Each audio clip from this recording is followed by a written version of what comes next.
Okay, our last speaker today is Dr. Ellie Hansen, who will be joining us to talk about her work on pornography and pathways to CSAM. So welcome, Ellie. Thank you, Sam. It's a real privilege to be here in such great walking in the footsteps of giants. And today I'm going to be talking about pornography and its contribution to child sexual abuse. But before I get on to that, I just want to follow on from Nina's fantastic presentation there with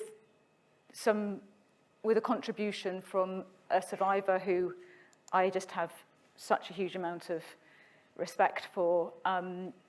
This is somebody who was abused by a paedophile ring, and that ring filmed that abuse, and she has produced a piece of video art for us all here today to describe that experience of being filmed and the layer that was for her trauma. Oh. Lights, camera, action. I am in the film. I am the object of all this action. The lighting crew for me. The cameramen for me. The sound engineer for me. Focusing on my small body. Their large frames, positioning, managing my body. Directing my words. These words, seemingly my words. This body, shown to be complicit or resistant. His film being shown to other adults who like this. Some who want to do the same. I don't want to be the example, the child that reminds adults of what can be done to us.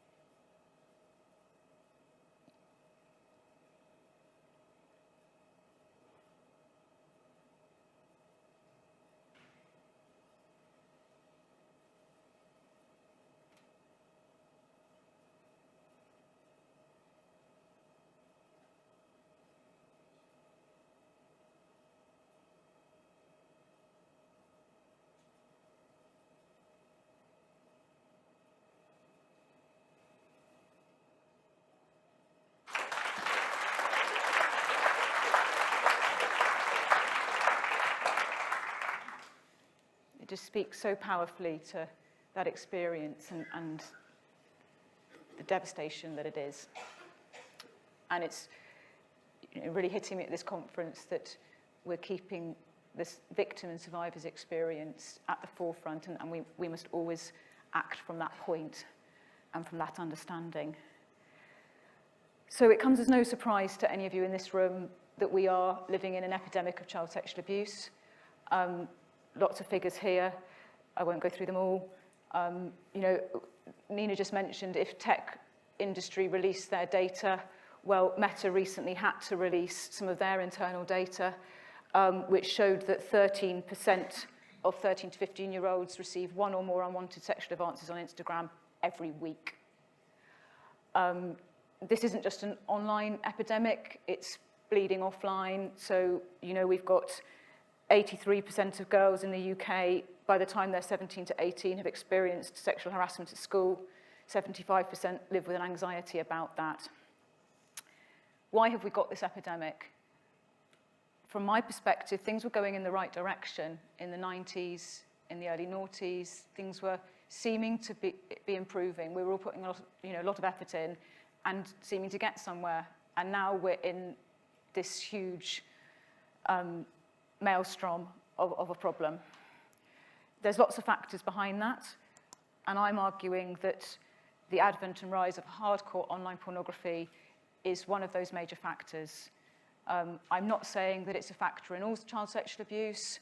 I'm not saying that everybody who views porn is liable to become a child sex offender, and there's obviously a lot of child sex offending that has got nothing to do with porn, but I am saying that it is playing a role and it is increasing the problem.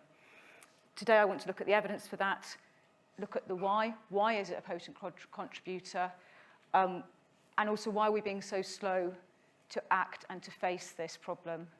I started looking into the issue of pornography and the impact it was having when my son was 1 year old. And I had a hope at that point that by the time he reached the age at which it would be more relevant to him, we would have some regulation in place. He's now 14.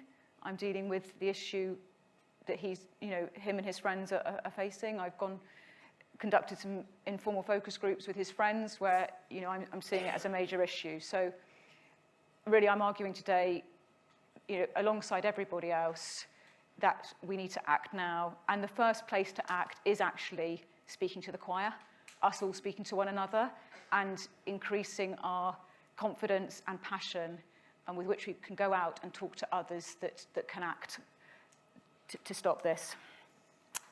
The other caveat to mention is that no research study on this topic is without its limitations, but let's not use that as an argument to do nothing. That's actually been delineated as a key tactic from harmful commodity industries' playbook, is to argue that it's all so complex we can't do anything. We see various industries have used that over the years, and let's not let that be successful here. When you triangulate the studies, so you put them all together using different methodologies, a really clear picture emerges. And I've only got a very short amount of time today, so I'm just going to spotlight some key studies. There's far more, and I'm very happy to speak more about it and to answer any questions. So first of all, I want to go to Michael Salter's prevalence survey that he spoke about just earlier and draw out some of the other data that he wasn't able to talk about earlier, looking at pornography. Now, what they found in this representative survey of nearly 5,000 adult men was that there was a dose-dependent relationship between pornography use and sexual offending against children. So when you look at the group that are watching pornography daily, 22% of them had sexually offended against children. We can look at that the other way around. So if you take the group who sexually abused children, they were 3 times more likely to watch porn, and they were 5 times more likely to watch violent or rough porn, 8 times more likely to pay for sex online, 9 times more likely to use webcams and live stream porn. These are men who are getting increasingly kind of embroiled within this online sex world. 11 more times more likely to watch bestiality. And these, the risks that porn plays in sexual offending against children is stronger in men who are married, employed, more highly educated. So those men who are sexually offending against children who are maybe not in such a stable position, they're likely to be liable to other risk factors, potentially adversities going on in their life. But for this group who are seemingly quite stable, quite affluent, porn is a very strong risk factor. So then to take another study, which instead looked at men who had already offended, 341 child molesters it was termed, by Drew Kingston and colleagues, they found that pornography use of any kind was a risk factor for reoffending in the group that were already pretty high risk. And they found that violent porn was a risk factor for reoffending in the whole sample. Turning to Nina and co.'s research, which I know that Anna and Tegan are going to be talking more about this tomorrow, so that's fantastic. But their 2 surveys of individuals searching for child sexual abuse material on the dark web found that large numbers of them disclosed habitual porn viewing. 65% viewed porn at least once a week, and of that group, over half were watching it daily. When they were asked whether they had come across child sexual abuse material on the clear web, pornography was the most common place that they had either viewed it or there was a kind of link to view it from, followed by social media. And to be honest, we can't really separate social media from porn sites anymore. 13% of Twitter/X is now porn. X is the most common place that young people now see porn in the UK. So there's not a clear demarcation between the two. So when we talk to offenders, what are some of the key themes in their accounts of their pathways to viewing child abuse? they talk about becoming immersed in this porn fantasy world. Again, I'm not saying this is everybody, but this is a lot of individuals. Becoming immersed in this fantasy world, developing a kind of dependency on porn, feeling that they've lost their agency. They haven't, but they're feeling that they have, or that they're saying that they have. They're kind of following this path into this dark world where anything goes. They're becoming desensitized to what first aroused them. That's no longer interesting, it's boring. So they're seeking more taboo, more deviant material, which is why we're seeing that real link with bestiality, that link with violent porn. And they talk about developing this kind of dichotomy between their offline self and their online self. Again, that's a construction, that's not real. But they are seeing the world into, I can enter into this fantasy world where anything goes. And in this world, children aren't quite real. And the abuse is not particularly abusive or harmful because the children aren't real. So just to give you some examples of this, I won't go through all of these quotes, but porn got boring, so I had to look for more taboo stuff. Normal stuff was whatever. I needed over the edge. I had seen most categories, so I sought out child porn. Anything not in moderation desensitizes you. Empathy was something I didn't have. Your online character would do things that you would never dream of doing online. I find that quote so interesting. So this person, what he was doing online was his online character versus what he himself was doing offline, rather than actually they're all you. But this sense of having an online avatar. It was very easy to tell myself it wasn't real.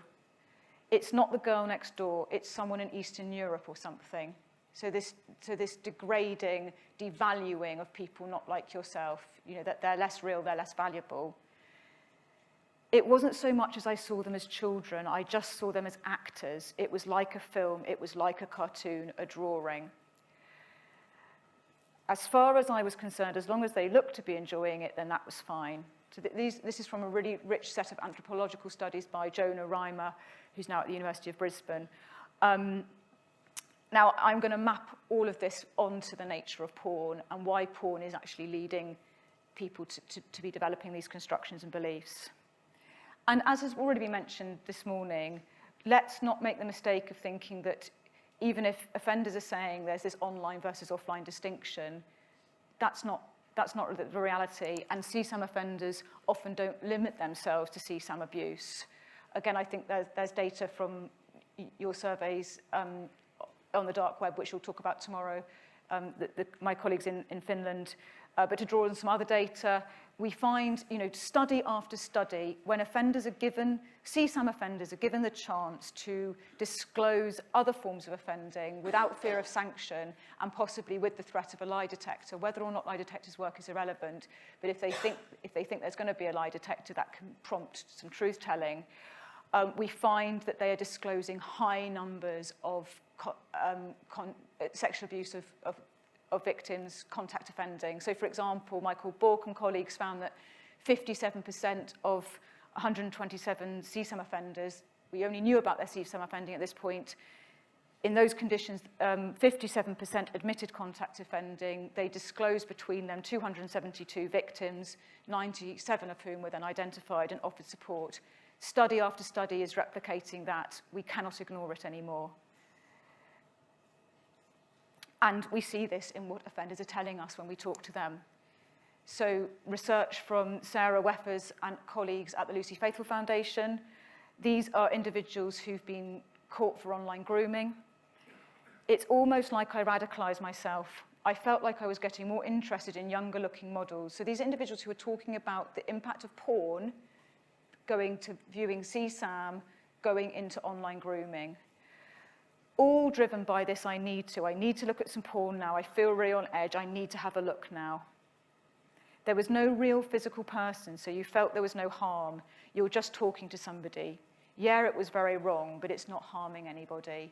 So these distortions about it's not real, it's not harming, they are, yes, they're using that to justify viewing CSAM, but they're also going on from that, potential for some of these individuals, on to directly grooming children. I never thought people were real, and still, whenever they said they were said age, you know, it was never a red flag. It would never stop the conversation. And we know that also viewing CSAM can lead to directly abusing children in your own sphere offline. When I made this videotape, I was copying these movie clips. I wanted to be doing what they were doing. It was then that I thought about steps of involving my own daughter in creating video to actually trade to get the material I wanted. So now moving to a different group of individuals, although again there's overlap, but I want to just highlight the link between pornography exposure and sexual abuse amongst young people. And again, we've got a huge amount of research on this now. I only have time to spotlight a couple of studies, but Mori and colleagues just last year, huge meta-analysis of exposure to sexual content and harmful sexual behavior in children and adolescents that looked at 27 studies with over 16,000 participants. They found significant associations between both violent and non-violent porn and harmful sexual behavior, violent porn doubling the prevalence of harmful sexual behavior. Another key study, Yabara and colleagues, very longitudinal study following young people over time so they can control for the influence of other factors that could be confounding the association. And they found a particular impact of violent porn. It was predicting an almost 6-fold increase in sexually aggressive behavior in the first study and 4-fold in the second. So maintaining itself over time. They followed children from the age of 10 up to 21. And we shouldn't console ourselves that that was only violent porn, because content analyses show that a huge amount of mainstream online porn is violent, 37% in one content analysis, and others are reporting higher or lower than that. These links between pornography exposure and harmful sexual behavior are readily made by young people themselves, and there's some research coming out from the Children's Commissioner on the 4th of June to coincide with International Day of the Child Victim, where I led on a number of research interviews with young people who'd experienced sexual abuse, and one of the things that we were looking at was whether they felt that porn was playing a part in the abuse that they experienced. So I just highlight that to look out for. And also, pornography is not just fueling people fueling abusive behavior, but it can also be decreasing people's willingness to intervene, so decreasing people's abilities to be a positive bystander. And it is also increasing somebody's risk of being a victim. And again, these are all different sets of research studies converging. So all in all, it can shift people's perceptions of what is normal and legitimate, and confusing and blurring their moral compass. Sex, which is the site of greatest human vulnerability, becomes a terrain in which vulnerability is in fact the least safe. And our principles of care and respect that we'd apply in other social situations, and which is the most important to apply within the sexual context are disregarded. So why is this all happening? Why is porn having this impact? And I think we really do need to look at the nature of online pornography to answer that question. Again, I could talk for hours on this, so I'm really trying to make it very concise. Online porn is bombarding, disorientating, and confronting. That's not a coincidence. As Patrick Keelty argues, this mode of design promises satisfaction whilst delivering unintelligibility and disorientation in order to remove one's sense of autonomy and intentionality through capital productive distractions. So those offenders saying that they felt like they didn't have any agency, porn, I would argue, is deliberately making people feel quite kind of confused and compelled and kind of lost in this world. Capital productive distractions, this is about money. We know that themes of violence, deception, coercion, and incest are prevalent. As Fiona Vera Gray and colleagues summed up in their research, they found that depictions of practices that meet criminal standards of sexual violence, including rape, incest, and so-called revenge porn, are labelled in ways that not only minimise or remove their criminality, but often mock or belittle the possibility of harm. So I debated with myself whether to show this, but I think it's really important that we all know what we're actually talking about.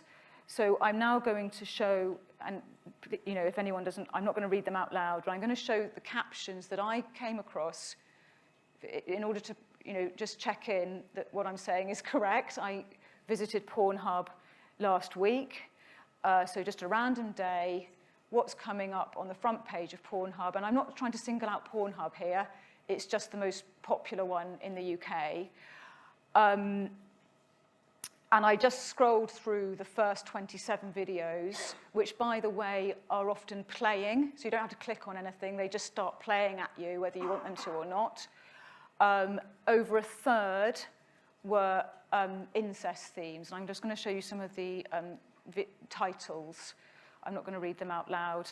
And I should also say that I'm coming to that fresh, so this is not algorithmically shaped by what's been searched for before or by what's been clicked on. This is what is, say, for example, a young person just going onto Pornhub for the first time. This is what they're going to be seeing.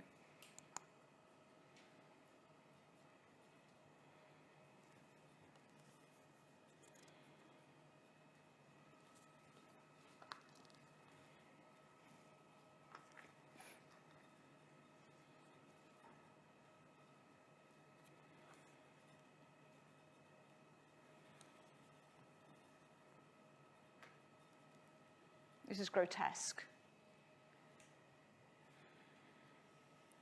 And yet people are being invited, as Fiona Vera Gray said, not only is this depicting abuse, it is minimizing and belittling the possibility of harm. It's encouraging people in a sexually aroused state to switch off from their ethics, their values, and all other parts of themselves. And I also want to argue that key to the nature of pornography is the way in which it blurs fact and fiction. Its simultaneously rendering of itself as fact or fiction is core to both its success and its harms.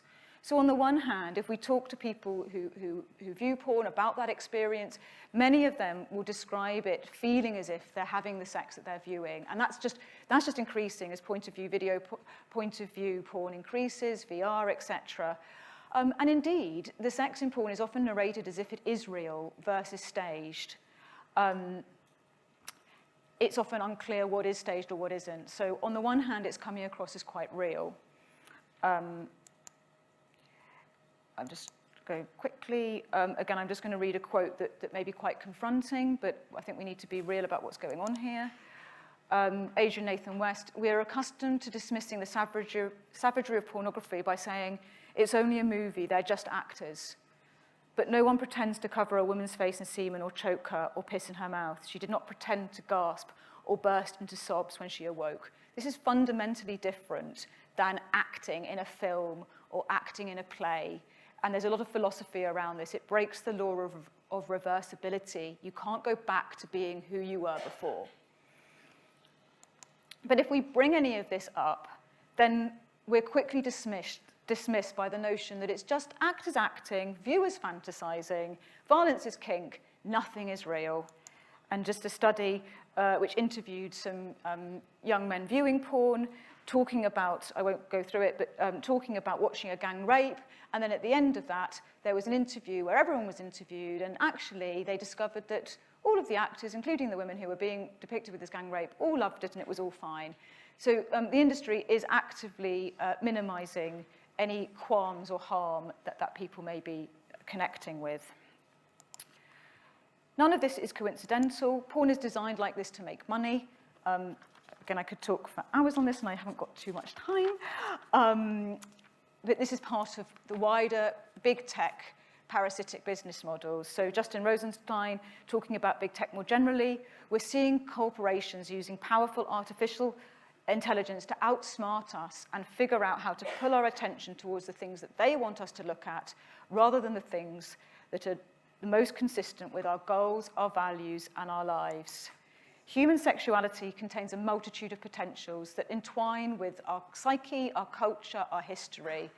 But our relational sexuality, which is the sexuality that gives us the most fulfillment and is the most ethical, the porn industry can't make money from that. It can't make money from the chemistry between two people. That's kind of beyond their reach. And so instead, that type of sexuality is disregarded and, in fact, often sneered upon. And in its place, the industry looks to develop arousal to boundary-breaking, abusive, bigoted, violent, and objectifying forms of sexuality.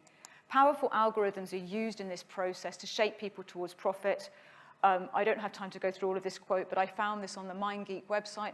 MindGeek's now ALO. They were aiming this at tech engineers, so they weren't worried about people like me coming across it. But really what we're seeing here is them boasting about the use of data that they're gathering without informed consent to find within individuals their particular vulnerabilities to different forms of this content, and then using that to shape them towards their corporate profit. Pornography has got some, so bringing this all together a little bit, when we look at porn and what its fundamental underlying messages are, they are very conducive to abuse. The message is that in sex, the primary concern is your own arousal. If you follow that, that's sexual freedom. In sex or in the online world, people are less real. They don't have values, intelligence, difficult feelings that you have to respect, pain, a core self, dignity. You can just disregard all of that. They're half humans. They're not valuable. Breaking ethical norms is a sexy thing to do, whereas listening to your ethical core is not. And sex is about power, and so we see these themes of dominance and submission, sadism and cruelty, profanity and degradation. And just coming back to some of the data, returning to Michael Salter's research, they found that there were some key things that mediated this link between porn use and child sex offending. 42% of that relationship was explained by people believing that child sexual abuse wasn't abusive, so denying the abusiveness of that. And I would argue that that is very much linked to the nature of porn, and that it does encourage people to not see that abuse, to not see people as real. It is also partly explained by them being more likely to blame the victim and to hold myths about child sexual abuse, such as it's acceptable to pay poor people for sex. And this is backed up by a larger literature. So in short, big porn is paradigmatic vulture capitalism. Big porn, it's taking a precious and intimate part of ourselves, our sexuality, and it's colonizing it, staking it out as a market for profit. Within that endeavor, it is seeking to develop sexual appetites that it then claims to meet. This has all been made possible by a culture that we live in of cyber-libertarianism that I talked about last time at PEER, and also a set of neoliberal cultural values that encourage us to see humans as simply agents maximizing self-interests rather than people with inalienable rights, dignity, care, in need of care and compassion and protection. Alongside all of that, we have let this happen, I would argue, because there's a group of people viewing all of this stuff, but for many of us, this is behind closed doors. We don't see it. We don't know what's going on. Porn is both everywhere and nowhere. In addition, it's very hard for us to face this. I have found looking into porn, and I work in the area of child sexual abuse in many different ways, and I found this particularly distressing because the magnitude of what's going on and the numbers of people who are getting off on violent and abusive material has really kind of shifted my view of society and of humanity. And this is really difficult for us to face. There's a lot of research showing that we want to believe that the world is a largely just and fair place. So I would argue that we're turning away from this because the magnitude is so great. There's also been a use of shame to silence us that are raising the alarms, seeing us as against free speech or prudish. And also as time goes on, people habituate to the status quo and justify that. And again, there's a lot of research showing that. But in a way, I'm encouraging us today to get back in touch with our outrage about this. We don't have to live like this. Humans are much more than agents maximizing self-interest. And we need to fight for being fully human and regulation and resources and action that support that. So just lastly, what next? There's a huge amount that we need to do that's going to be talked about in different parts of this conference, but just some key things for me around porn. Obviously, we need to bring in robust age verification. We also need offline and online parity. In the UK, certain forms of porn are illegal offline, and yet we're not applying the same rules online. So we need to have laws that ban porn that's violent, abusive, non-consensual, or encourages sexual interest in children, and porn that depicts any form of incest, including step relations. I would also argue for a far-reaching public health framework, and what I would like to see is that anybody going onto a porn site, not only is there age verification of that, they're also having to engage in some interactive messages that help them think about the risks that they are taking in viewing that material. And I would also argue for some wider public awareness and education campaigns that really encourage us all to safeguard our sexuality. This is an intimate, precious terrain, part of ourselves. Do we want it staked out as a market for corporate profit, and all of the harms that ensue from that, including a greater amount of child sexual abuse?